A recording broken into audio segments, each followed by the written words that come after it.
ऐ ईमान वालो, दुगना चौगना सूद न खाओ और अल्लाह से डरो ताकि कामयाब हो जाओ, और दोजख की आग से बचो जो काफिरों के लिए तैयार की गई है, और अल्लाह और उसके रसूल की इताअत करो ताकि तुम पर रहमत की जाए।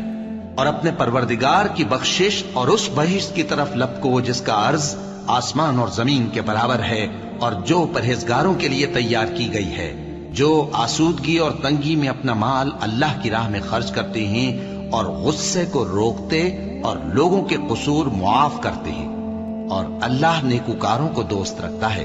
और वो कि जब कोई खुला गुनाह या अपने हक में कोई और बुराई कर बैठते हैं तो अल्लाह को याद करते और अपने गुनाहों की बख्शिश मांगते हैं। और अल्लाह के सिवा गुनाह बख्श भी कौन सकता है, और जानबूझकर अपने अफाल पर अड़े नहीं रहते। ऐसे ही लोगों का सिला उनके परवरदिगार की तरफ से बख्शिश